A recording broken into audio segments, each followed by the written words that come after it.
প্রতি বছর যখন কৃষকের ঘরে নতুন ধান ওঠে তখন একটা উৎসব শুরু হয়, তাকেই কিন্তু নবান্ন উৎসব বলে। আসসালামু আলাইকুম, সাজিদ সাফান ফ্যামিলি ব্লগ চ্যানেলে আরেকটি ভিডিও নিয়ে হাজির হলাম। আজকে আমাদের ঢাকার ধানমন্ডির লেকে রবীন্দ্র সরোবরে শুরু হয়ে গেছে নবান্ন উৎসব। নবান্নর আনন্দতে চারপাশ মো মো করছে, মেলা বসেছে এবং বাহারি রকমের পিঠার আয়োজন হয়েছে।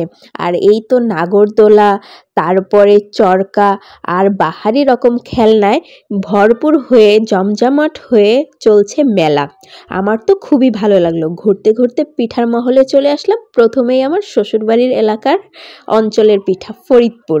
তো দেখলাম বাহ, অনেক রকমের পিঠা, ভারী মজার মজার, সাথে হাঁসের মাংস করেছে, খুব দারুণ লাগলো। এরপরে অন্য স্টলে চলে গেলাম ঢাকাইয়া পানিপুরি। আহ, কি দারুণ! মেয়েটা কি সুন্দর করে লোভনীয়ভাবে খাচ্ছে আমি দেখলাম, তো একটা ভিডিও করলাম। এরপরে চইলা এলাম মোর বরিশালের অঞ্চলে, মগবাড়ি বরিশাল, বাহারি রকমের পিঠা। তো অনেক রকমের পিঠা দেখতে পারতাছি, ভালোই লাগলো। এরপরে আবার ঘোরাঘুরি শুরু করলাম। এখানে কনসার্ট হবে, বিভিন্ন সঙ্গীত শিল্পীরা আসবে, গান করবে। তো আবারও পিঠা দেখলাম, ঘুরলাম, খেলাম, খুবই ভালো লাগতেছিল। এবং ঘোরাঘুরি করে আর প্রতিটা জেলারই একটা একটা করে স্টল ছিল। তো এটা আবার নোয়াখালীর পিঠা ঘর।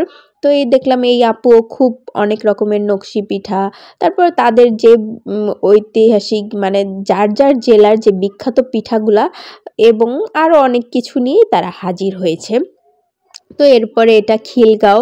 তো এই স্টলটা দেখলাম ভালোই ভিড়। তারপরে এটা আমি আবার নিলাম, এটা পাউরুটি দিয়ে তারপরে মেবি ক্ষীর দেওয়া হয়েছে ভিতরে। তো এটা খেয়ে দেখলাম মোটামুটি টেস্টটা, এটা মনে হয় পার পিস 60 টাকা করে পড়েছে। তো এই যে খাচ্ছিলাম, তো ভালোই লাগতেছিল, এটার টেস্টটা মোটামুটি। তো অনেক রকমের পিঠা, অনেক কিছু। তারপরে দেখলাম এখানে খেলনা, বাচ্চাদের নিয়ে গেলে তো দেখবেন যেইখানে খেলনা তারা সেইখানেই যাবে। আমার ছেলে দুটো এই যে বাবল দেখে খুবই পাগল হয়ে গেছে, উনি ফুলাচ্ছে আর ওরা হাত দিয়ে ধরছে, খুব ভালো লাগছে। এরপরে ফুলের মালা, তো ভালোই লাগলো, কিন্তু ছেলের বায়না, তাকে আগে খেলনাই কিনে দিতে হবে। তো তাকে খেলনা কেনার জন্য চলে আসলাম। এরপরে কনসার্ট শুরু হয়ে গেল। আমরা ভালোই সামনে 3টা সিট পেয়েছিলাম, যেহেতু বাচ্চা ছিল সাথে, বসে দেখার আরাম। তো এখানে বিখ্যাত গুণী 3জন সঙ্গীত শিল্পী এবং আনুষঙ্গিক আর যারা ছিল সবাই প্রস্তুত নিচ্ছিল এবং পরিচয় পর্ব চলছিল। এরপরে গানের আসর শুরু হয়ে গেল। আমরা খাবার নিয়ে বসে পড়লাম। আমরা ওই যে ডিম পিঠা, পেঁয়াজু, নিমকি আর কি কি যেন পানি, এগুলো নিয়ে বসেছিলাম। তো খাচ্ছিলাম আর দেখছিলাম, খুব উপভোগ করছিলাম।